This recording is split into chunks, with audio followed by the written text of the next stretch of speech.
Welcome to another episode of the Peak Potential Success Show. My name is Fong. I'm an entrepreneur, business strategist, real estate investor, speaker, and also a best-selling author. And every single day, I help others unlock potentials and guide them to succeed.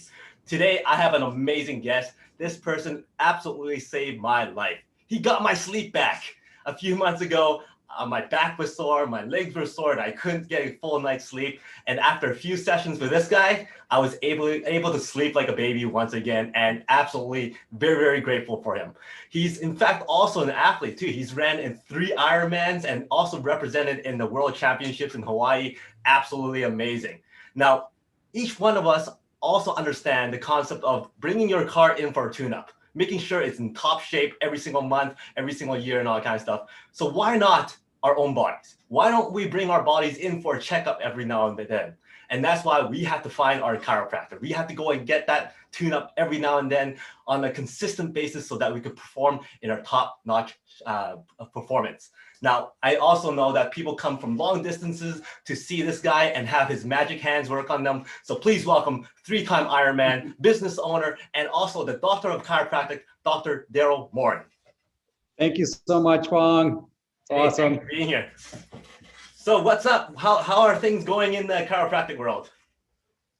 Oh, it's been an interesting year for sure. I've been trying to navigate this ship. I have 2 clinics, and one I just see all my old friends at, and I have associates there that see new patients. So just trying to keep these 2 ships going in the right direction and making sure we're doing everything responsibly and following health orders and still trying to keep people well at the same time. It's been a challenging year, but you know what? There have been many COVID blessings and lots of things learned, and yeah, it's been an interesting year. What would you say was the biggest thing that you kind of have to maneuver around because of this whole thing? Oh, well, it's evolved so much. I'm trying to stay abreast of what's going on with the transmission of the disease and vaccinations, and because people are asking me questions all the time about these things as their healthcare provider, and so just staying abreast of that and making sure my information is correct. And sometimes it hasn't been because it keeps changing, but it's been an eye-opener, I think, for a lot of people, how inexact the science of medicine is. They're realizing, you know what, there is no for sure right answer. I mean, different jurisdictions have done things different ways and with varying degrees of success. And they're finding out why it's called an art and a science. There is a lot to, change as things evolve and more information comes in. So just staying on top of that. That's why it's been a while since I've taken a vacation. Finally going next week. I think things are okay to go now and get back and get out of this year hopefully soon. Awesome.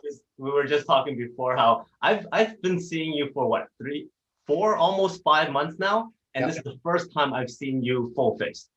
Yep. There's the beer. This is my winter coat, but it'll be coming off when spring takes a good hold. That's for sure. Awesome. Now, what did you go through to go, you know what? This is the part I'm passionate about. I want to work on chiropractic. I want to do this for a living, and kind of share with us that journey.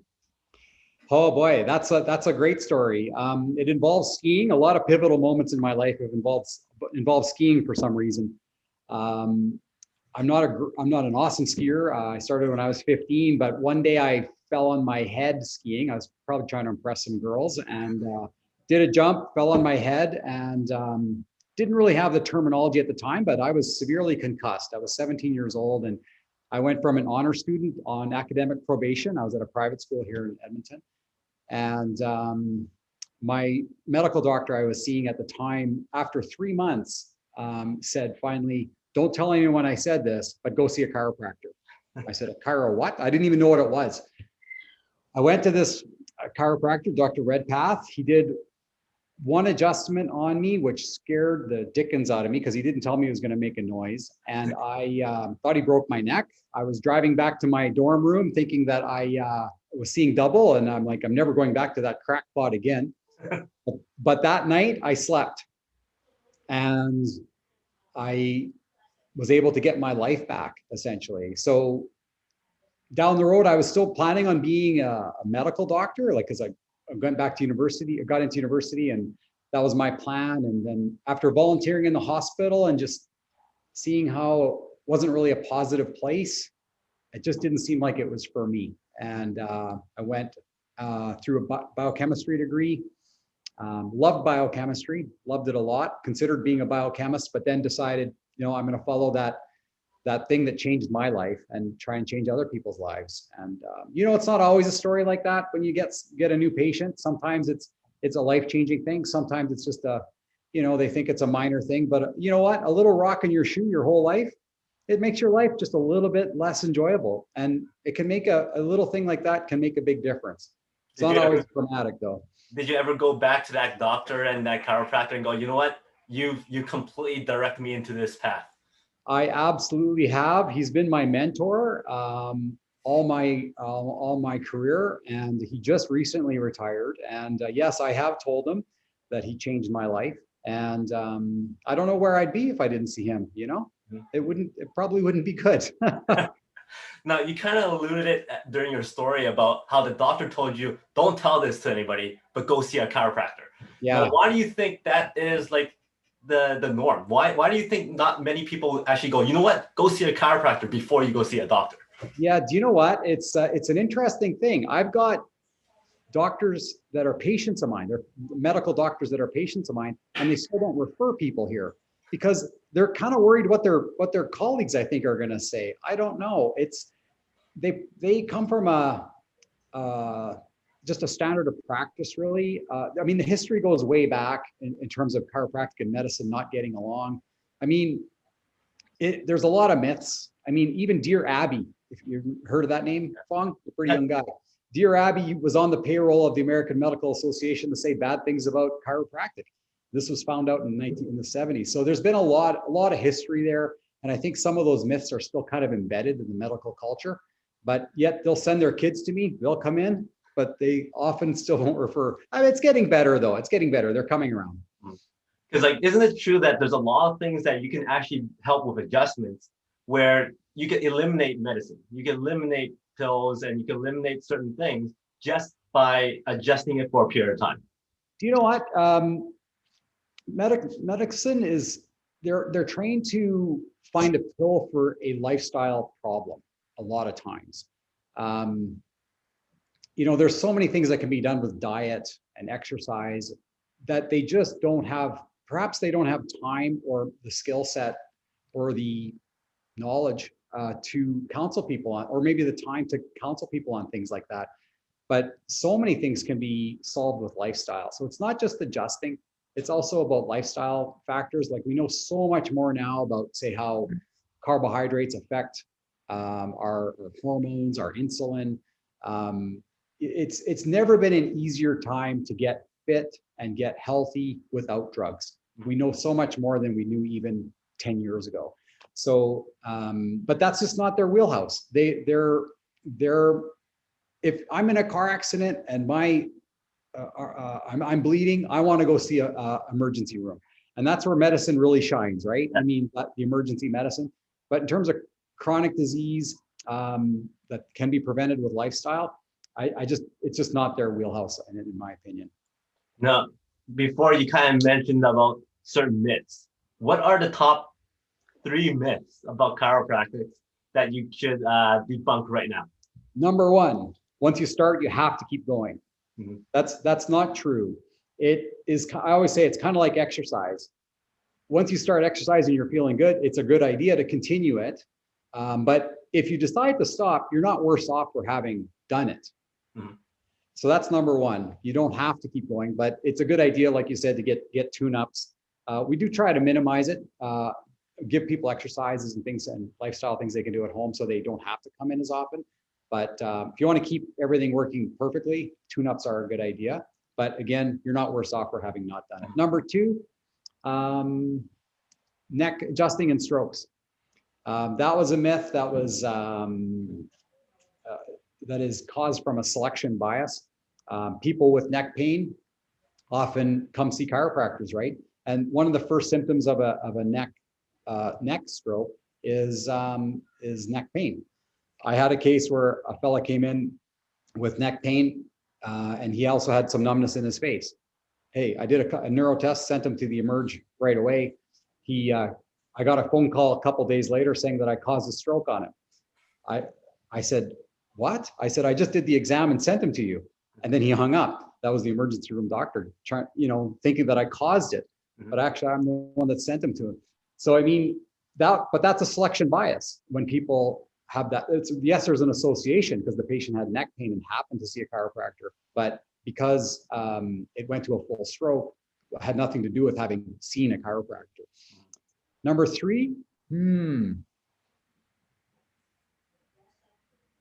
I guess just the popping noise. Some people think the popping noise is bone grinding on bone, but it's just really an air bubble forming inside the joint, just like when people crack their knuckles.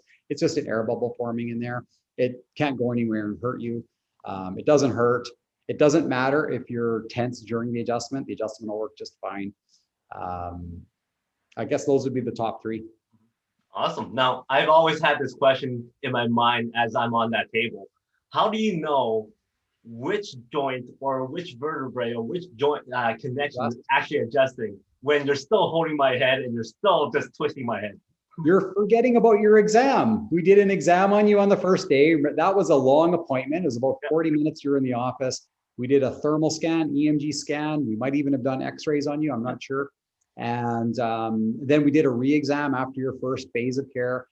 So I write it all down, exactly what's wrong on the very first day. And on the re-exam, sometimes there's changes, but it's all written down in your file. And we're working on those weak links that everyone has. I mean, there's 24 bones in the spine, 99 joints associated with the spinal column. And everyone's got a weak link, and we're just zeroing in on that weak link for you every time you come in.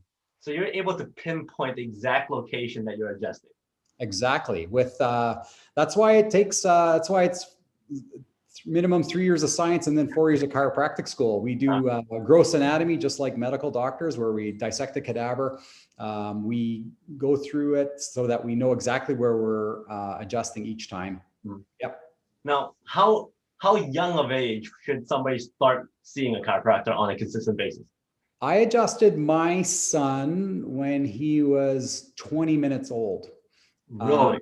Yes. Wow. His neck was stuck to the side. He was under the lights in the kind of incubator kind of thing, and under the UV lamp, and his neck was stuck to the side. And I saw the nurses trying to pull his neck straight. And I said, excuse me. And I reached into the sides and I got on his neck and I adjusted his neck, and then he relaxed and he opened up and his neck, and it was, they called security, but we were able to calm it down eventually.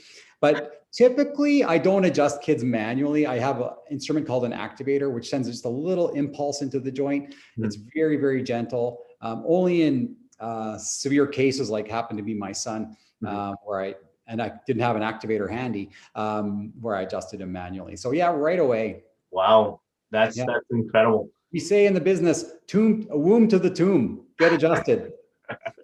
Awesome. So you actually started your practice soon after you graduated. Yes, I was in a lot of debt. I mean, I had to get to work. I always wanted to take that year off and backpack through Europe. But when I graduated, this is 25 years ago. I mean, I owed a lot of money to my parents and to the government, so I went right to work. I worked for a guy in Doctor. Oh my gosh, name's escaping me now. In Fort Saskatchewan, though, Dr. Jones, Roger Jones, fantastic fellow, my mentor as well, and he taught me a lot about practice, which is why I've got my other clinic too. I have 2 clinics, as you know, and I'm enjoying passing that torch on to these new young guys. Now, is that common? Is it common for people to jump right into opening their own practice, or kind of work with somebody else first?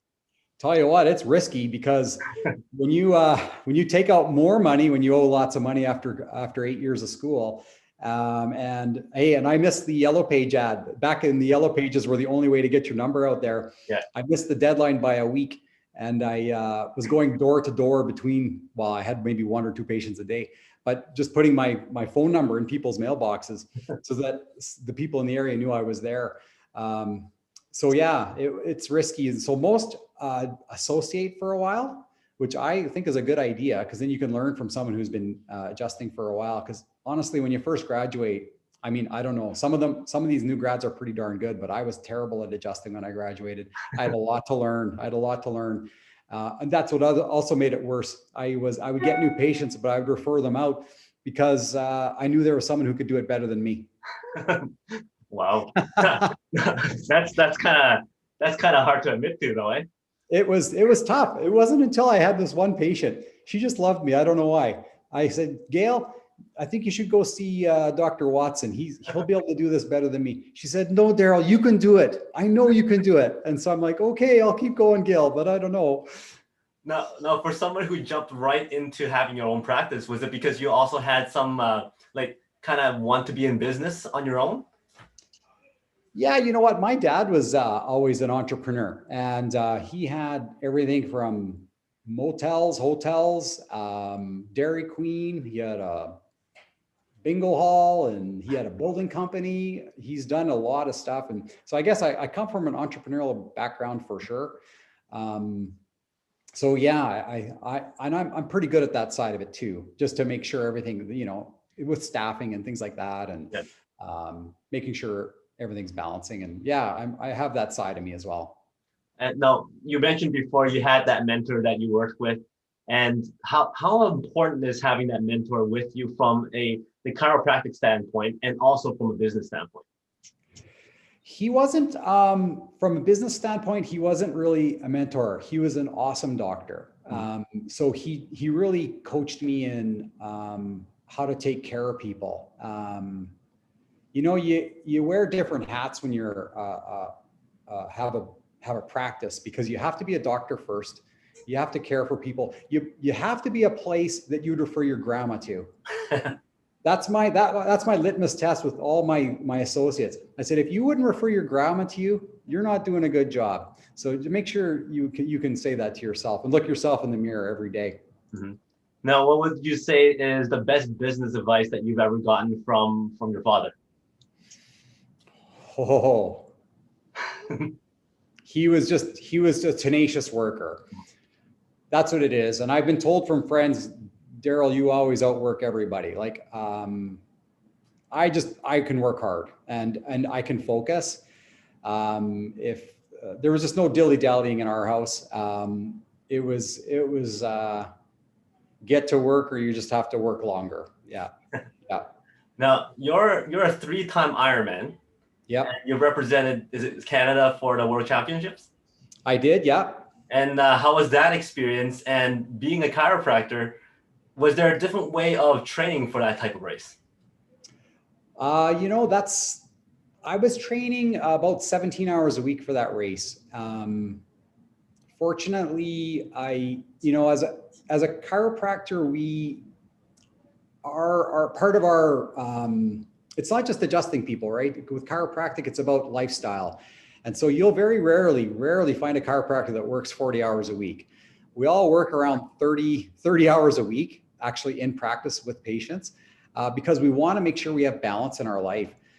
So I don't work Monday morning. I don't work Friday afternoon. I take 2.5 hours for lunch on Tuesday, Wednesday, Thursday, so that I can take care of my body.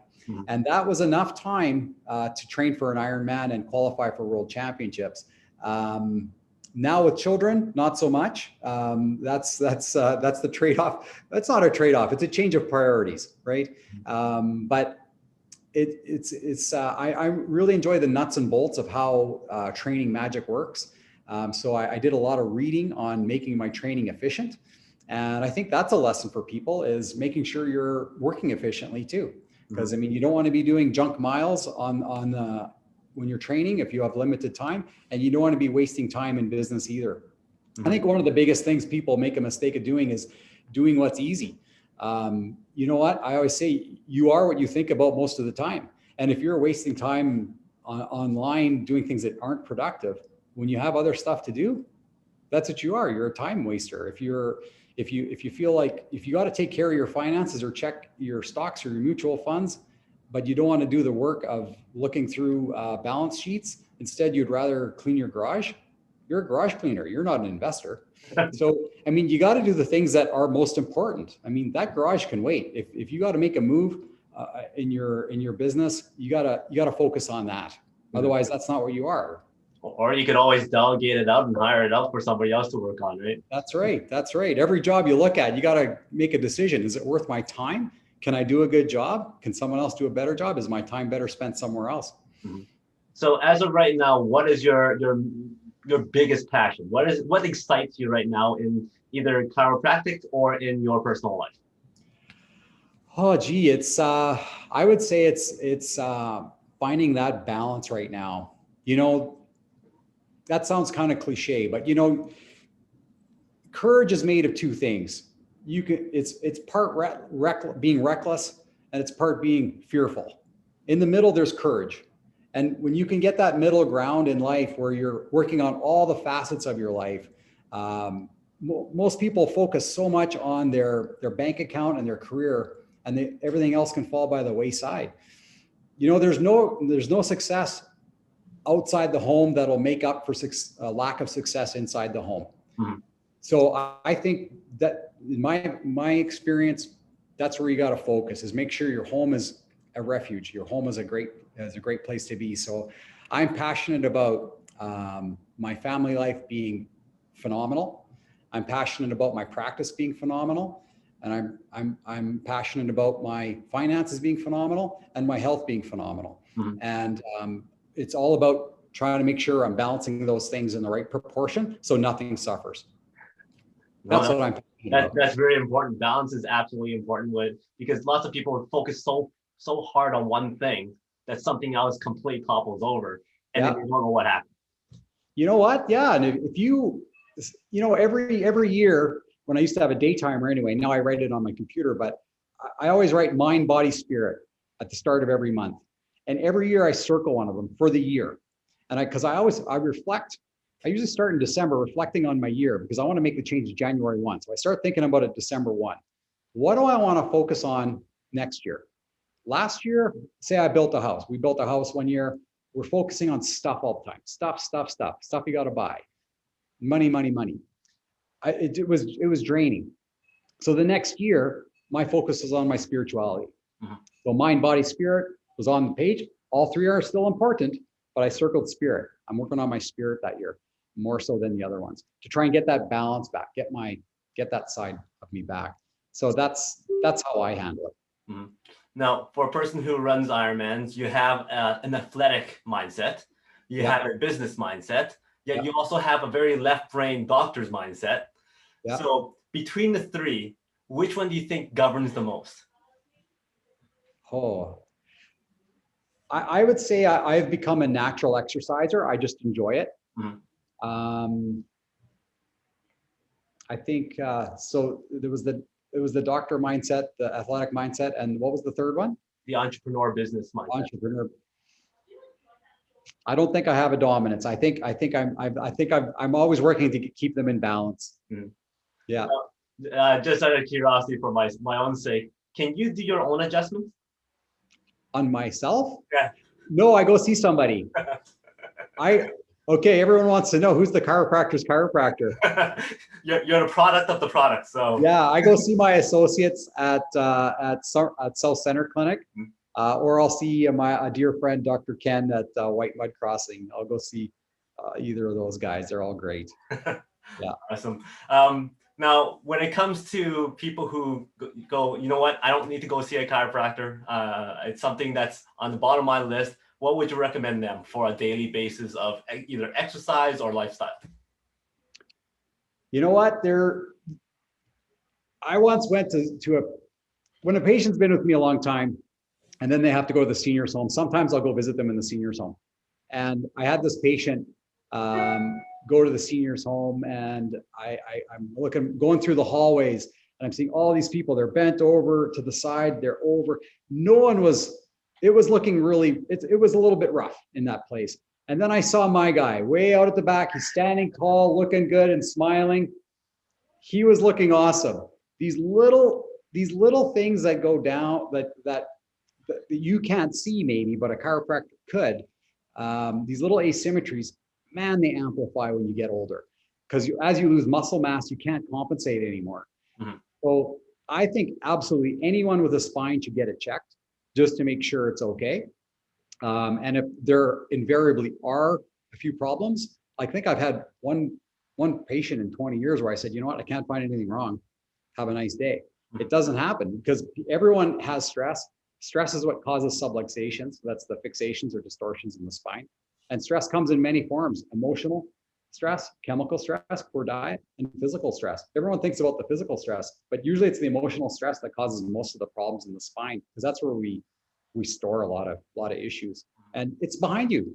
No one can see it. Always say, if the spine was on your face, you'd take better care of it. But it's behind you. So you have to have someone step behind you that knows what they're looking at to say, okay, is there a problem? Where is it? With the scans, x-rays. So in terms of, there is nobody that shouldn't see a chiropractor. If you have teeth, you should see a dentist. If you have eyes, you should see an optometrist. If you have a spine, you should get it checked by a chiropractor. But outside of that, caring for your spine is, all the, common sense things like ergonomics. That's the physical side. But emotionally, surrounding yourself with emotionally positive people, that saying, God give me the wisdom to know what the difference is between things I can change and things I cannot. And but if you're positive, you're eating right, you're exercising properly, that'll optimize your health. That'll optimize your spine and your health, of course. Very, very important. And a lot of stuff that you said there about just being with positive people, just being in the mindset of releasing your stress and having that balance and all that kind of stuff. That's what business mindset is all about as well. So obviously you've applied it in your business and in your personal life as well, and in your practice. Now, you talked about stress. Would you say you're a person who has very minimal stress? And then when it comes to challenges, how do you face those challenges so that you don't have stress? Gratitude. Just gratitude. I am just so thankful for everything that's going right. When things are going wrong, I'm grateful that my kidneys work. I'm grateful that my heart works. I'm grateful that my legs work. I used to run this one route when I used to be a Glenora Club member, and I always ran by this guy, this fellow that was always admiring the nature, and his legs didn't work. He was in a wheelchair, and I said hi every day to that guy, and I always felt guilty running past him because because he couldn't run, right? But it made me grateful. And so that's how I deal with stress. Is I'm grateful for everything that is going right. And, and at the end of the day, thy will be done. Mm-hmm. So how does somebody like you wake up in the morning and start the day? How does it start off right? I like to get up a little before the kids. If I did it right, I'll go for a swim and read something positive. Just even if it's just 10 minutes. Mm-hmm. And then I get get breakfast going. And so I'm making sure I'm helping my wife with that part. And then I just like enjoy my time with my children in the morning. We make sure we give ourselves lots of time so there's no rushing or yelling. Mm-hmm. Not always like that, but that's always the goal. And then I enjoy my ride in. I'm a podcast junkie. On my ride in, I avoid the news. I try to listen to a positive podcast on my way in, and that's a day in the life. And usually, if it's a lunch break day, I'll drive home again, and work out. Have my famous arugula salad for lunch, and shower up, and I'll be fresh for my afternoon. Sounds like an amazing life. So very stressless. If you had the opportunity to tell the world something, a message, 2-3 sentences, or whatever you want to pass on, what would that message be? I knew you were going to ask this question, Fong. But I'd have to come back to just being grateful. I think if people, what you think about most of the time is what you become. So be careful of your thoughts. Mm-hmm. Great. Now, before I let you go, I do have 5 quick questions for you. And I know you've been studying my podcast, so yes. You kind of know what's coming up. So the first question for you is, if you had a chance to run with anybody in the world, who would you want to run with? Pope John Paul II. Wow. You have John Paul II in your living room, and he's hungry. What are you going to serve him? I make an awesome pizza night every Sunday, so I'd probably make him an arugula pizza. Mm-hmm. Good. Now, you get to do an adjustment on any fictional character.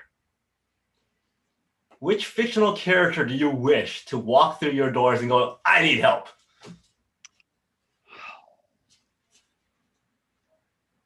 That would give you the best story in the world. Superman. You need some kryptonite gloves to get that done. One food that you would like to eat for the rest of your life with no consequence. Oh, I'm going back to the homemade pizza. Wow. I do mix in whole wheat flour, so it's not that bad. I said no consequence, and you still go healthy. Good job. And last question is, what is success like? And got 3 random items. Give me a number between 1 to 3. We're going to go 3. 1, 2, 3. So how is success like boxer shorts? Oh, that's easy.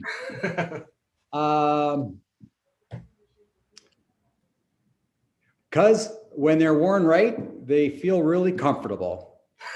Very well said. When success is right, it feels good. It does. And you know what I mean by that is, like, success, I don't think, is having the most money or whatever. It's about, because if you're grateful, you're going to be comfortable wherever you're at, and you won't need stuff to make yourself feel better about yourself. You have that cushion in your account, and because you're grateful for where you're at in other areas of your life. Well, awesome. Thank you very much for your time and you being on this show, and thank you for choosing this show to be on. Oh, it was my pleasure. Thank you so much for helping me increase my circle of influence, even if it's just a bit. I appreciate it. Awesome. Do you have any final words? And also, if anybody wants to find you or talk to you or reach out to you, what's the best way? Get on our website. It's wellnessdoc.ca, wellnessdoc.ca, and ask a question if you like, and peruse our website, and and I always get those emails. Mm-hmm. Awesome. Well, for everybody out there, if you're in the Edmonton area, go and find him. He does wonders on your back, and I guarantee you'll feel a lot better. So my name is Fong Chua. He is Dr. Darrell Morin. And until next time, today is the day to unlock your peak potential. We'll see you later. Good job.